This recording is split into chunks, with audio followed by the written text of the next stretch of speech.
And there we go. Welcome back to another episode, my lords, ladies and gentlemen. Nice to see you. Thanks for tuning in. Thanks for stopping by. I hope this finds you well. I don't know what's gone on during the countdown there, but I've got a number of yellow exclamation marks that I presume means something has gone awry in the woodwork somewhere. But we'll have to figure that out after the fact and see what that was. Bob, how you doing? How's things? How's life? Yeah, very good.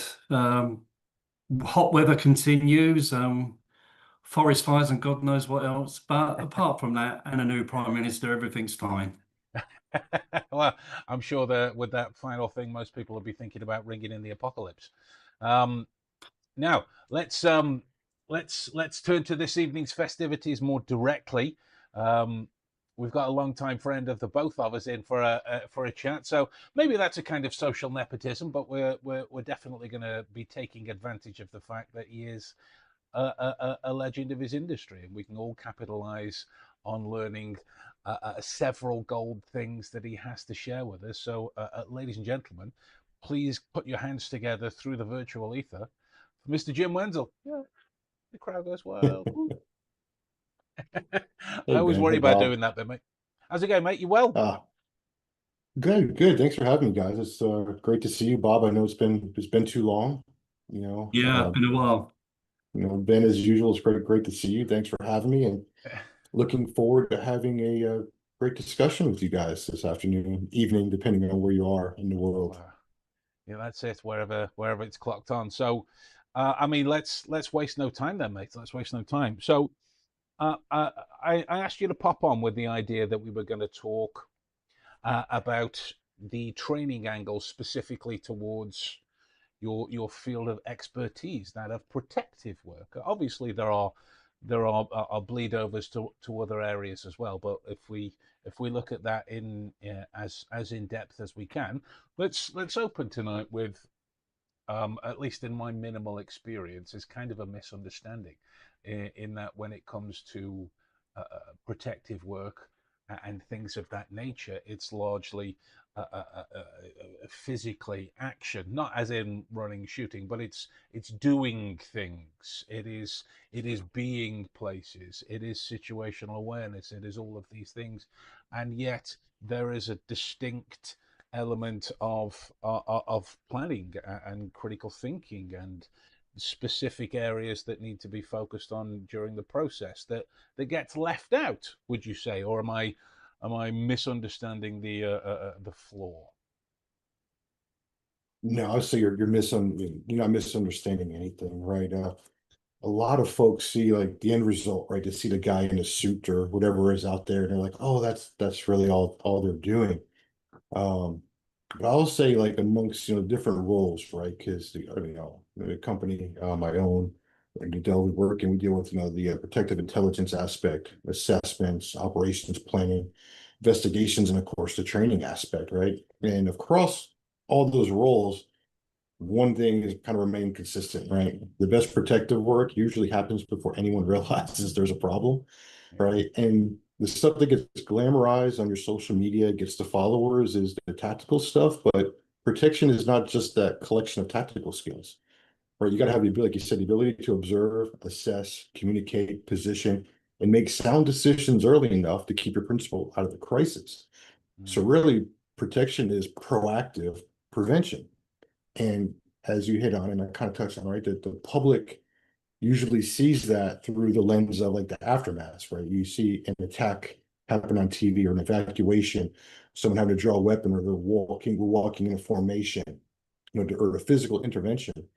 But most successful protective work is really far less visible, right? The not so glamorous stuff, like your advanced work, like you talked about, right? Being able to Yeah. identify the key vulnerabilities, controlling access points, so who has access to a building, your client, wherever, recognizing the behavioral environmental changes, right? That's all stuff that falls in our wheelhouses that we all love to talk about. Absolutely.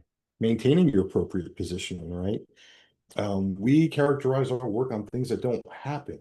So when the hardest thing when you're working with clients or just explaining this work to people in general is, how do you characterize or summarize success off zero, right? Mm. Because you can't quantify if you moved to one spot to another and took away an angle Mm. from somebody that wanted to cause embarrassment or harm to your client or not, because nothing happened.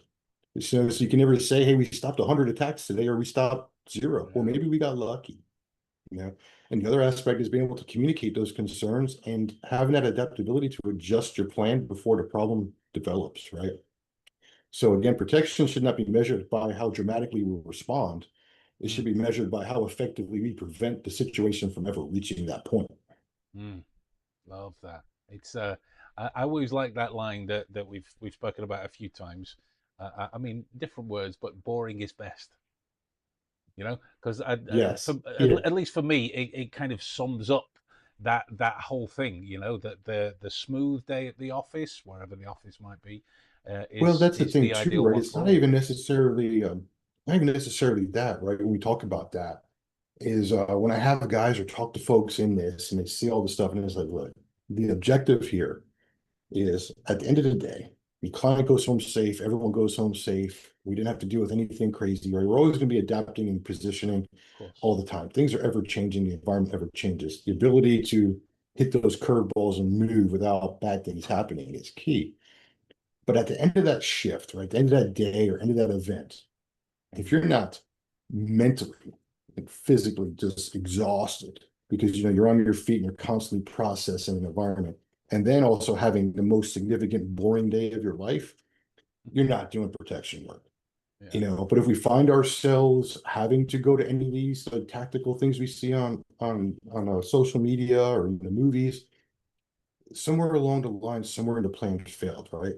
Other than that person had like a really good plan against you, because the idea of this is our planning is we're preventing against those mitigated things we're going to see, right? What are most Mm. likely things that are going to happen?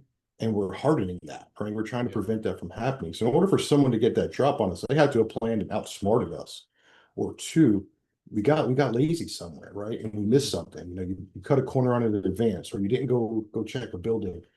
Something happened there in the plan. And a lot of these things we see, and we'll probably touch on this later, Ben, and we were talking about with the polar aspect, and we'll Yes, touch sir. on that framework later, but how things are, preventable within that you can see. And there's so many things you look back on that recent events have happened when we've seen teams have to evacuate a principal or something there, and you look at it and dissect, man, there's little things that could have been done that could Mm. have prevented, mitigated, delayed, or even not had those events happen at all if we were in tune with paying attention to the right thing at the right moment. And that's kind of what we'll probably get in here today with that too, is that's that whole mindset aspect of it, right? You have to be a thinker. You can't be go to a training like a box training and it's like, hey, you're going to get a PowerPoint and this is the box, right? I love Bob's terminology, and it's been a while since I said it, right? Behaviors aren't binary. You can't put people in a box. And sometimes you see with trainings is they say, hey, they take this and they throw it on a PowerPoint and it's like, great, we got theory, right? We got foundations. Those are always Mm. good. We learn it in the police academies, right, Bob? We get those foundation parts and Mm. those theory blocks.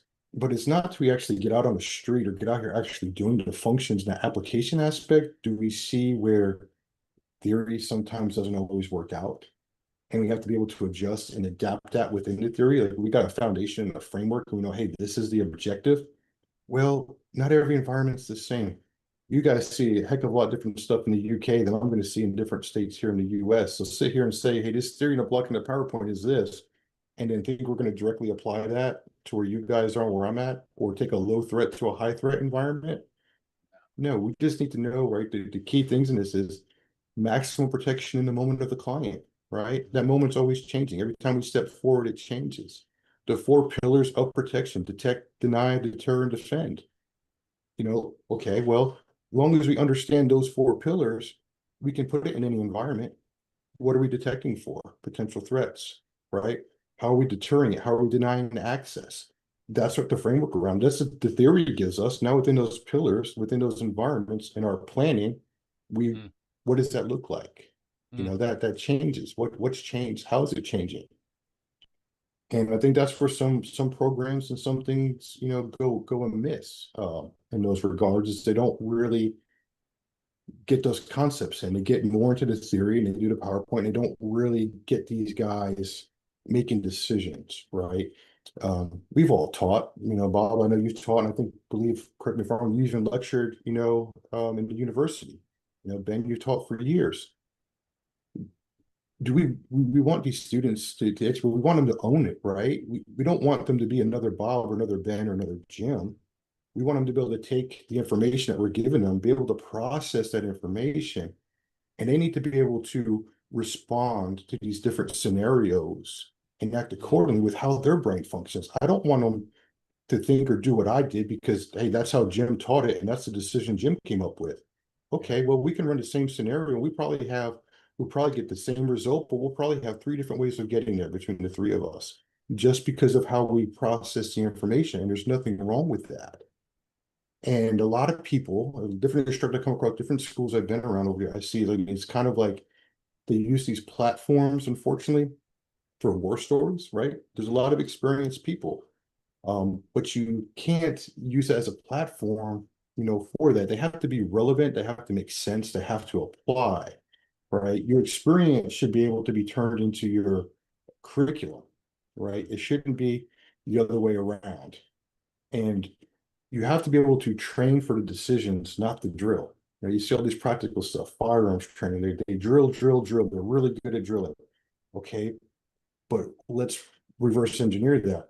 Why is that drill important?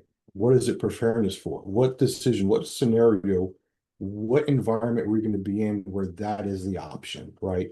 So the drills they have to have value. It's rehearsed movement, but it's not the same as your operational competence.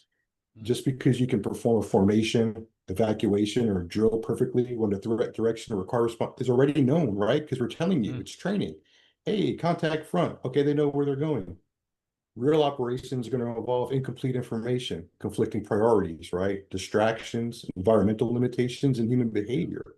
Yeah. So we have to incorporate that in there. Doing certain things, make people do push doesn't create the right stresses.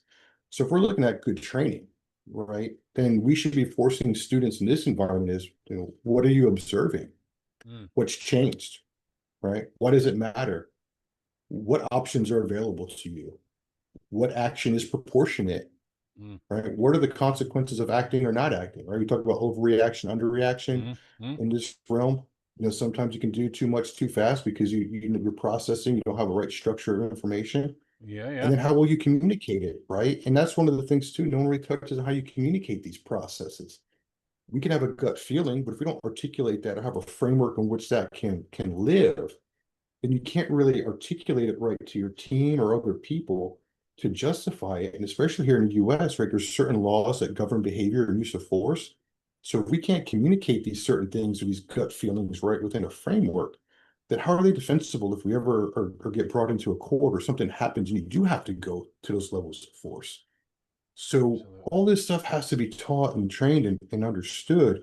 And it can't just be a theory, check the box and here you go. Like we really have to challenge them, physically and mentally. I need to know how you think. I want to pressure test you. How are you going to respond? And even though this is a team sport and close protection, you have an individual role. We're walking in a formation, the three of us, depending where you're at, you're going to have a particular role involved. The team works as one, but each of us has an individual role. And if there's no trust or communication or planning or working that plan, then I might be worried about what you're doing then. And if I'm worrying about what you're doing, well, what am I not doing? I'm not doing my job. So now there's two of us potentially not doing our job. That puts us at risk. That puts the client at risk. So there's a lot of trust and understanding of your individual role also within the team. So that has to be pressure tested. How do you take constructive criticism? Right? Hey, we sit down, we do hot wash, as we call them in the industry, or an after action. We sit down and it's like, hey, what were you thinking here? What happened over here? Let's talk this through. What can we do, right? And we do things in threes and we're positioned, what's good? Okay, when you get out and you get your initial thing, that's good. Is there a better spot? Is there a best spot? We're constantly moving and looking and positioning. We should be able to articulate at the end of the day, hey, what happened here? What's going on here? And you should be able to take that, learn from it. The team gets better, the individual gets better and growth. And if you're unable or unwilling to do that and can't put that ego aside, right? You got to put the client before the ego. And if you're not doing that, then you're not going to survive on a team. You're not going to survive in this industry or this environment. Um, because at the end of the day, it's like we talk about in behavior stuff, right? It's not about you. Yeah, absolutely. Absolutely. Love that. Bob? Yeah, everything you said there, Jim, sort of resonates with me. I've never been involved in an operation where it's gone as it is intended. You usually start with plan A and you end up with plan Z. Yes. And what it needs is fluidity and adaptability of the people there, because you don't know. You can practice and you can practice, but until you put the stakes in, then people behave differently. What is the amount of self understanding do you do in your training? I mean, how much time do you spend on people knowing who they are and understanding how they may respond under pressure? I know it's difficult, but do you spend a lot of time with people looking at themselves and trying to evaluate how they will respond in certain circumstances? Sure. And that's valid points, Bob. One of the main things we tell people is no plan ever survives first contact, Mm, right? Which is why we have contingencies and we have all our different route planning and everything. That's what I feel we do uniquely different, right? That I've done over the years is when I'm teaching any type of protection stuff related, the very first thing you're going to get in the introductory block is once I introduce myself and the class introduces themselves, is they're given the expectations. And the expectations that I tell them in the course is we're treating this like a team environment. This is going to be no different than if you're operational overseas or in country, here. And I start them from day one as we're going through learning the theory and then going out and applying and going through the operations and all the skills that we teach that are necessary for this, that they should be evaluating themselves and evaluating their peers. So some of the things we do differently is during the course of this, they will get scenarios where there'll be a team leader and they'll be given a scenario and have to do an operational plan. And within that operational plan, they have to pick their team from their fellow classmates. And when they do, and they're giving their ops plan in front of the class, they have to explain why they picked the teammates they did. And the ones they didn't pick, why they left them off. And this mm, is another telling through the course of like the ones that don't get picked and they get told, this is why we didn't pick you. Then that gives them the opportunity, and it gives me as an instructor in a class to see one, how they deal with constructive criticism. mm, Now that they've been identified as maybe a weaker performer or someone that maybe has a poorer attitude, Mm. how they correct and adjust, and it allows the rest of their classmates to see. And usually by the end of this, you see there's some that weed themselves out that just it is what it is, right? This isn't for everybody. It's not perfect. It's not meant to be. No different than the police force or anything else we come across. But by this, they start to learn and understand how they work. They start to communicate better. They learn to take in that constructive criticism. They look for that feedback because at the end of the day, what we talked about is putting the team before yourself. And if you're not trying to make yourself better for the benefit of the team, for the mission, for our goal and our role in this, which is protecting a principle, then there's a realization that, hey, this isn't for you and I don't belong here. mm, So it gives them all these tools, and that's challenged from day one every day through to the end of training, because they're going to get rotated through as a team leader in a different role in different positions, and they're going to get through the different scenarios we give them. And a lot of the things I do is I'll stop them and ask, okay, you made this decision, why? And that allows me to gauge how they think, what they're thinking, what they're doing. Mm. And they lay out a process like, okay. Or some of them will ask questions. I think this is the other thing we do different as well, is we give you a way, not the way, right? Because we said environments change, things change. I need you to think. So when you come at me and you say, that's great, we're learning this. However, what about this? I'm going to say, okay, get in the car, run it, do it the way you want to try it. And then when I get out and do it, it's like, okay, what do you think? Well, I think this kind of, wasn't up to par. We didn't have the right positioning here. Okay, so then can we tweak it? Can we make it better to where it will work? Well, if I did this and this, I'm like, okay, adjust it. Now, what do you think? I said, not great. Is it doable? Yeah. Well, then that may work in this scenario, in this environment. don't discard that. But now that's part of your plan, right? Again, we were talking about, we want it to be their plan. They have to own it. I don't want it to be my plan. I'm here on that, although we're as an instructor, we're also mentoring, right? We're in that kind of team room environment, like I said, with them. So it's kind of like we're transferring that knowledge, but it's not a, professor, student, teacher, instructor. We're more of, we're guides and we're mentors in this with giving the skill set, because we want them to be able to function and get this skill-based training, but also be to function independently. They have to grasp and understand it. And you don't get that if you just have someone in front of a classroom talking about their experience and knowledge and saying you're doing this. I don't want more me's. I want individuals that are strategic and think in their own right and can critically think and process. At the end of the day, this is like playing chess, right? Multiple steps ahead. We're thinking about the what ifs and everything there. It's not an easy thing, and they have to be able to do that and be confident in doing that. Wow. Yeah, I mean, 100%. sorry, Bob. Yeah, carry on. Carry on. No, I was just saying, it's I know we're doing it for other people, but just everything Jim is saying. The thing that always annoys me with this type of work or any type of work is you only get to know about it when something happens and when something maybe goes wrong. And then we get, as we do in all areas, the armchair experts coming out and saying, oh, this happened because of this and this. They just don't understand that you cannot, no matter all type of behavior is always, you're never going to know it perfectly. You're never going to know how someone's going to behave under pressure. You never know. And that's on both sides. And I think that in a lot of ways, it's very easy to debrief something other, outside of the experience that you've been in. But having been fortunately only a couple of times in things where they haven't gone according to plan, but you just get through it by the edge, by the skin of your teeth.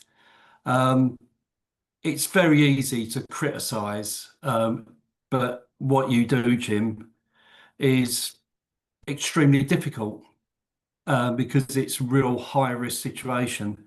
And it's a high risk situation where you have to be composed and in that moment for a long period, not just for a short span, which is what most people do. The event happens, you deal with it. Yours is ongoing. Yeah, and I think that's the biggest thing with that is especially when you're talking to potential clients or people that want to get into this line of work because of what they see, through social media and through different media outlets. It gives like a false expectation of Yeah. what this really is. People see like a suit or a person, they don't realize that person hasn't moved. They're standing at that corner, but they don't realize how much information they're actually processing, what they're actually doing. It looks like they're standing there doing nothing, but they are looking and scanning and paying attention within their sector, their area. We call that boring part of the job, holes in walls. Right. And we usually tell people, like, if you can do that successfully and get through it, then you can start to learn the other parts. But if you can't do the basic boring stuff like that and do that well, then again, this is probably not for you, because you can't switch off. Like you said, you're at an event and you're there and you got hundreds of people and you're tasked with their safety and security. A lapse, so looking down at your phone, something that breaks your attention away from that. All it takes is a split second in time for someone to exploit that, and bad things happen. So no, yeah, unless you're really in it, a lot of people don't really get that aspect, part of it. And you mentioned the behavioral stuff. That's part of this. Having an understanding of the behavioral intelligence, but as we talked about, Bob, it's got to be based on observable behavior, the Mm. context, right? The changes from that environment, the access, corroborating information. We get from that all the time that you got to avoid claiming that one gesture, a facial expression, or a body movement reveals hostile intent, right?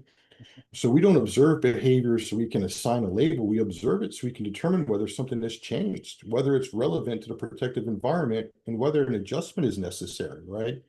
Yeah. So the observable behavior is information. Intent remains an assessment that must be supported by context and additional indicators. And when you mention that to people, they look at you like, what? I'm like, yeah, that's what they're doing. When they're standard, that's what they're doing. They're taking in all that and they're assessing it. And one of the tools and frameworks that we use in that is one that, Ben and I have been working on for the last couple of years. We get into teaching about, polar, and where polar has morphed, where we're at now is, started off, Bob, you're aware of this, is the people, objects, locations, actions, and reasonings, and how that breaks in. Well, within this environment, I utilize it and I teach it as positioning, observable behavior, location, access, and risk. What's your positioning? What are other people's positioning in the environment? What are we observing in that? The location where they at? Are they in or at or near where we're moving with the protective formation or our principles? Is there any access to that? Are the members of the team? And what's the risk of if we do nothing or don't, do something or don't do anything? So what it is what we talked about before is some things that are missing in this is that guys that do this job and doing it a long time can usually read a room very, very well. They have but what they're missing or how things get missed is they don't have a structured framework to assess what's happening. And that's what Polar does and how I teach and what we teach to people is we have to give them that. They should be going, okay, where am I positioned? What behavior can I actually observe? What does the location tell me? Who has access to the principal or this protected space? What level of risk does the total picture present? If we got an individual that's pacing outside of a building, that may be insignificant by itself, right? But that assessment is going to change if the individual is repeatedly watching the principal's entrance, attempts to conceal their attention, changes their whole position when a security personnel move by, and has a possible access route. So these are all the things that we're doing to process that, and having that structure that also allows us then to articulate it. I can articulate it to you or Ben in a clear way in a structured format rather than I stirred this guy and I got a hunch. We all have these hunches and gut instincts, but that's not defensible. We have to be able to say, look, based on where I was positioned and the access to the client and the location of this is why I did what I do. This is why I decided to change the route or call this off or make this adjustment. Well, that's more defensible and we can articulate that more. We can explain that, more. And that puts us in a better position because at the end of the day, it's called close personal protection, but it's really just risk management made personal. And that's all we're doing is mitigating risk as much as possible. Love that. Love that. Go on, Bob. I was just going to say the other thing is, say, one thing that I have been involved in is like airport security, crowd observation, and it can change because if the trains are or the airplanes are all on time, then you would expect to see certain behaviours. The moment that changes and the trains are delayed or planes are delayed, then you're looking for completely different behaviour types. And so I don't think people understand that it's so fluid. And I'm sure in your work, line of work, that could be something like in the environment, because the environment is so important. Something changes in that environment, which will change everyone's behaviour. So what would be cues of mad intent may now be not mad intent. They're just a response to the changing scenario. Exactly. And that's why that framework, the polar framework I just mentioned is important because without that framework, what's going to happen? We know this based on our experiences. People's confirmation bias can jut out. They can get overconfident in what they're reading, like you said, and miss those little things. And you can get so focused in on what you consider as to be like that overt flag that you miss the little noises in the background. So having a structure or framework to work in that you can train that gets your processes going, gets that subconscious going with that framework, it allows you to see those little things and with involved so you're not missing it. So when you see that going, you understand why. And you're 100% correct. Look at the environment. If we're in New York City walking around the time of rush hour, people's pace and where they're moving is going to be entirely different than mid-morning when people are already at work, or if you're in a rural area, or or even depending on where you're at in different countries, culturally, what's the environmental baseline? Just because something is normal for us here in the US doesn't mean it's going to be normal for walking in an environment where you guys are at in the UK. So understanding the nuances and don't jump to those conclusions, and having that awareness of yourself and mind to know when to take that breath and refocus yourself so that you don't have, your bias or certain things creeping on you and you make a false read, because that's just as detrimental anything else, because you misread it or overconfident in it and you position for one thing and it was nothing. That doesn't look good. Or you underreact and don't do anything and something bad happens, so it's always that fine balance that people are saying. You're always constantly fighting that over and under reaction and keeping that midstream of that composure, that balance, and really being able to identify what is it truly that I'm really seeing. What's the fullest picture without me clouding it with any way with bias or experience. Bob, you travel a lot and do a lot. You've been to a lot of places. It's no different than you've been to the same place 99 times. You can't expect it to be the same on the 100th time, Yeah. you know? And when you get that little bit of overconfidence on it, that's when you miss something and that bad thing or something happens on that 100th trip, So we have to treat everything, even though we've been there, we have to treat it like the first, do a proper plan, do a proper assessment. That way you make sure things don't get missed. I mean, uh, rather than go, I concur, and a series of references, just to say, let's change gear to time sensitivity. That's again, it seems to be compounded through training.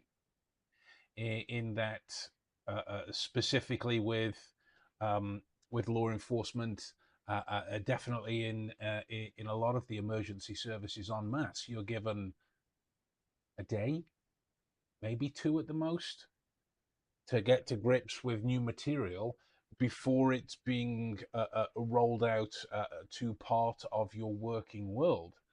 So maybe you can speak to that aspect in terms of the speed that rolls through, in terms of the impression that it gives for the use of the material when working, and does that come across any kind of thinking failures, structural failures by default, because people aren't given the opportunity to get to grips with the material they might need to, or they've not just been taught the material in the right way that supports these things, and therefore mitigates the risks of decisions being made in error, maybe without the right kind of access to information that they need, and therefore or makes probably too certain of a word, make it more likely that more situations would be preventable by default.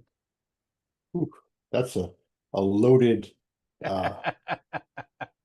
essay of a question, but let's see if we can kind of break it down to best. So that's probably one of the more difficult things, right? Is identifying training lengths, training times. Um, there's nothing really regulated, right? Especially here in the US. I'm not sure about for you guys in the UK. Here, because different states will have different licensing.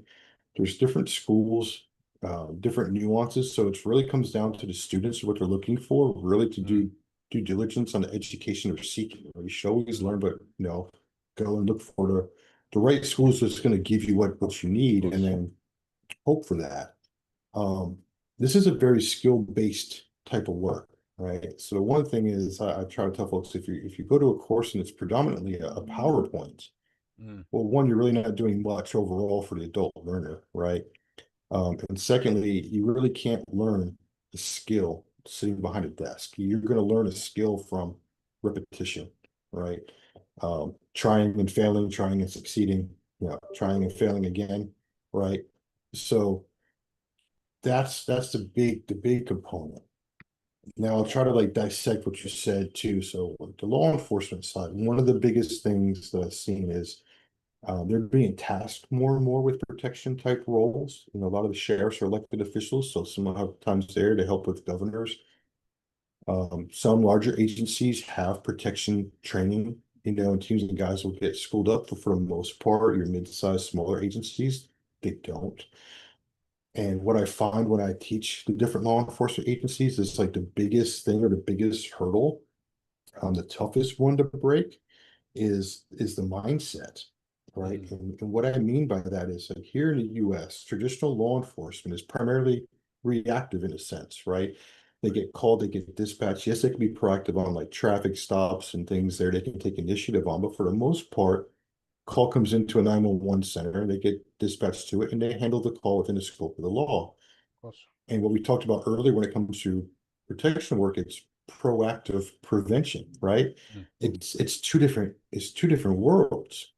And then the other aspect I tell them is, okay, they go to work every day, they have that bulletproof vest, right? They wear that with their uniform, and it feels good, it feels comfortable, it kind of makes them feel kind of safe, right? Something bad happens, they have a layer of protection.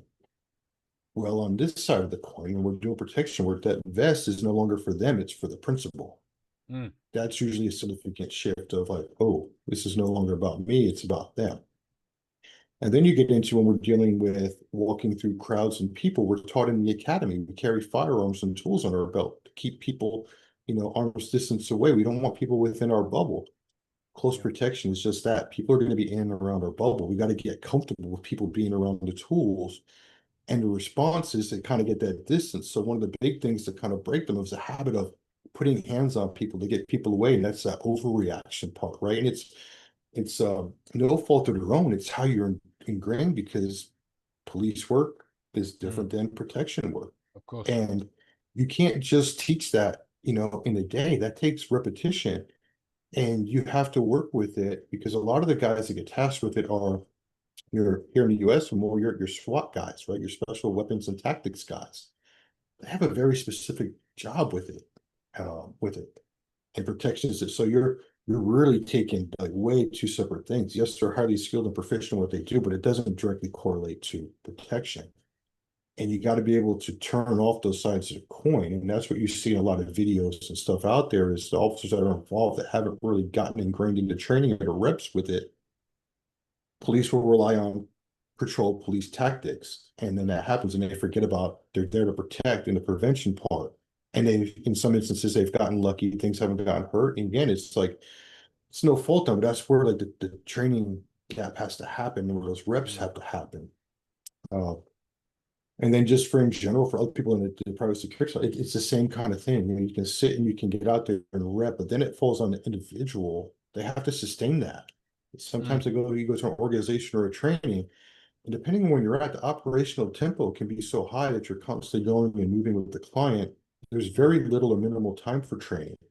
So if you do get the opportunity for it, you got to be able to find something that fits that bubble, and it's got to be applicable, right? You can't sit in a course at a college or university, or sit in a lengthy course. They need something that they can sit down and apply, readily, which is more importantly that if you're going to teach skill-based stuff, if you're going to teach firearms in the range, well, don't keep them in the classroom, get them on the range, go get through the reps and the scenarios, but it's got to have a purpose and a value and the whys behind it, right? The whys are crucial. I think that's the biggest part to look at in these training environments is the whys. That's one of the big things we teach, that this is why we're doing it. Nice. This is the reason. Now, things can change off that based on the environment, because we know, right, we're not teaching to a box, so something, but you need to understand the why. If you can understand the why, then you can adapt that to the various levels and scenarios. That's one of the big things to combat. I'll talk to folks that have gone to different schools and things there, and challenge or question them on things for basic fundamental stuff. And unfortunately, it's like I have to retrain sometimes, or it's been so long since they've been to a school. It's been a minute since I checked the math on it, but I think if you do like a 40-hour school, and it's like skill based, like a firearms or anything, within the first couple of weeks, you start to lose like 30–40% of what you learned. And then by 6 months down the road, unless you've done some of the skill, you've lost it. So unless you're putting these reps in, right, your mental rehearsals and things there, you're not going to be able to uphold or attain those skills. So if the time does happen, you have to rely on it.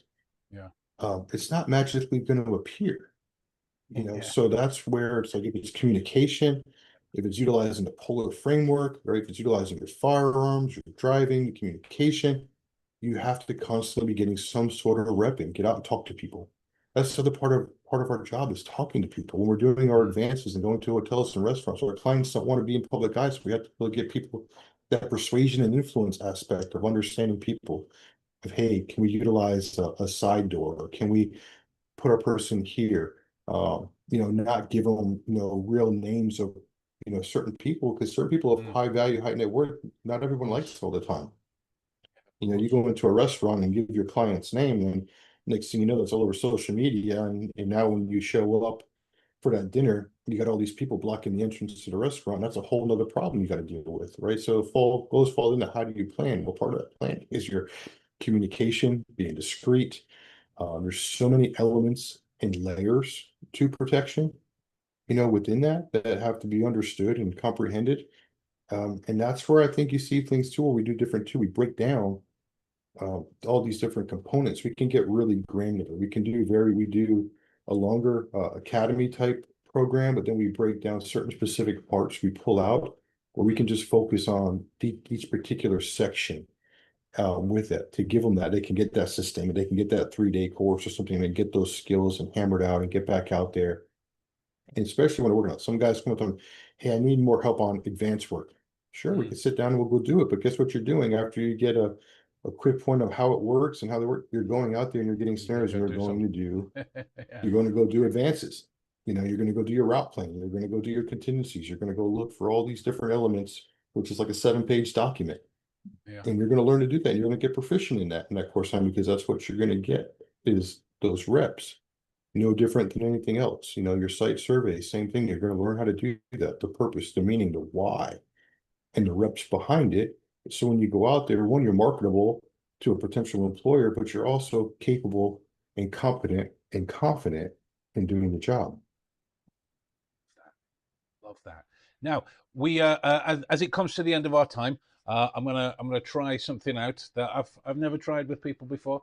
We have this kind of unwritten tradition where we press folks for their kind of Jerry Springer final thoughts esque position on the material that we've spoken about. But the short version of the story I saw a while back. Stephen Colbert did this thing called the Colbert Report, where he would ask his guests frustratingly open questions.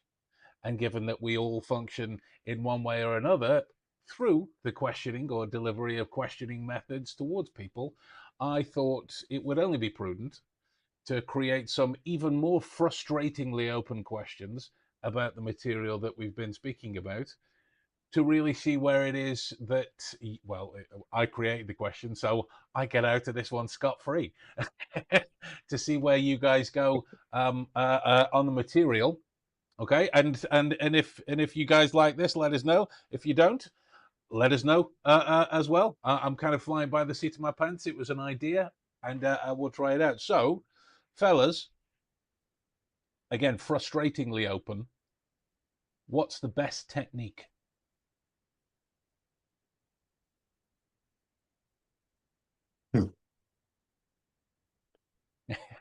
So the best technique is realizing there isn't a best technique.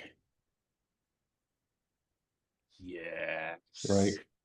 It's the ability to apply multiple things. If you get super focused on one thing, that goes back to your bias.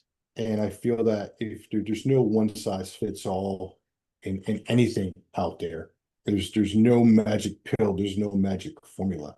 The best teacher is failure and experience, right? I'm sure I'm going to put words in Bob's mouth, but we both have interviewed folks and had to interrogate folks and different things in professional line of work. The best way to learn to get good at that is to be in that room, and then you start learning to understanding people better. You learn a lot about yourself, and then you make those adjustments, because at the end of the day, if it's going to be one best thing that I would have to work on, one best thing is getting better at understanding who you are and having a level of awareness and understanding, and be willing and able to constantly grow and take in information from other people and go, okay, yeah, I can do better at that.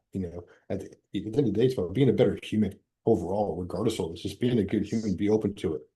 You know, we all have this protector nature in our blood. It's why we've done the things we've done.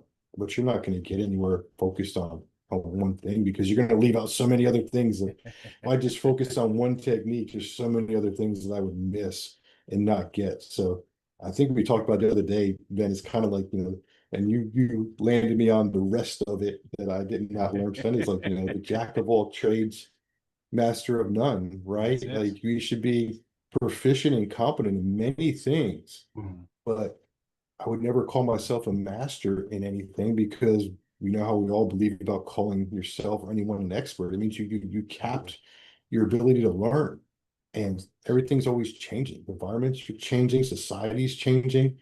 You should be a lifelong learner. You should be able to look at many things and be proficient and competent and confident in it. And as it evolves, you evolve. And I'll get off my soapbox on that and give Bob his opportunity to answer. But yeah, great question, Ben. Thanks. I would say it's knowing your strengths, understanding your weaknesses, because weaknesses have the ability to become your superpowers if you know what they are. And sometimes they're the things that actually keep you safe. So I would say just know yourself. You can't entertain knowing other people and how you're going to react to the situations until you know yourself. And that's the same, not in close protection, because I haven't got a lot of knowledge of that, but in everything. People need to really know themselves inside out and be happy with who they are. Because once you're happy with who you are, then you don't try to put on a show, and you can actually be yourself and be your best of yourself and know that you have limitations. Yeah. Love that. I got a couple more for you, fellas, because I spent a lot of time thinking about these as a way to crank gold out of people, and it's working. So this next one, what is the most used reference on your desk?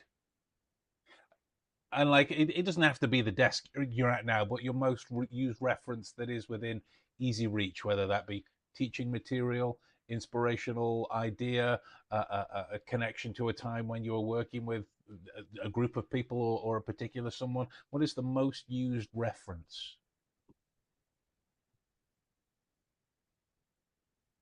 Oh,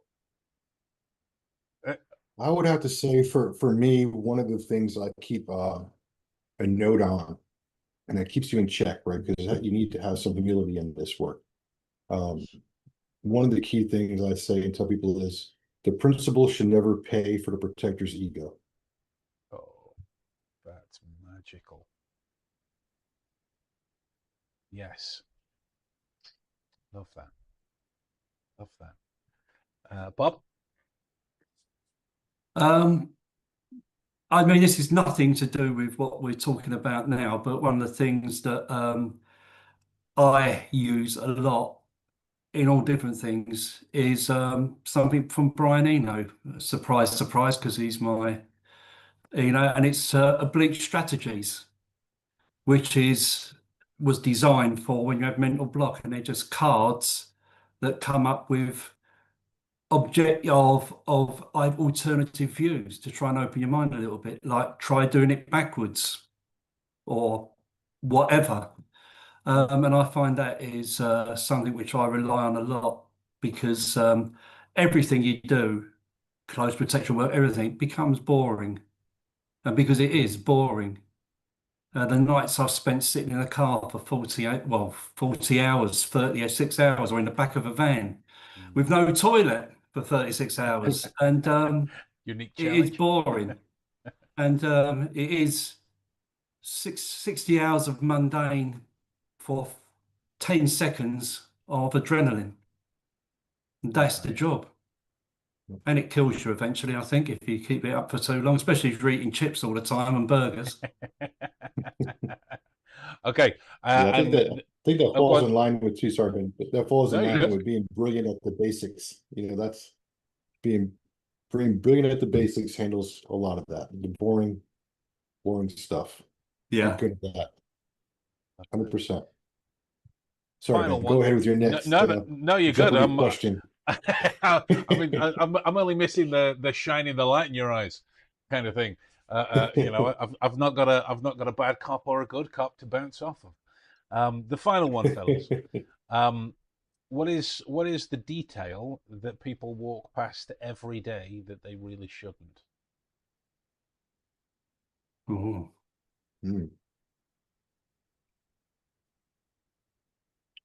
That's a good one.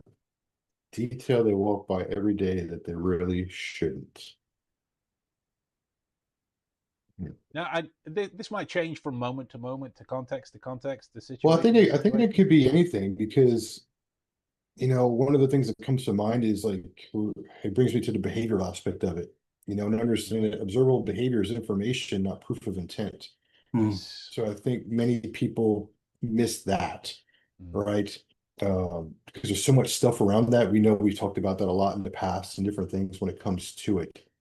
In our day-to-day lives, we're processing in a lot of information. mm, And a lot of people will jump to a conclusion based off something or based off something someone said or they heard or read.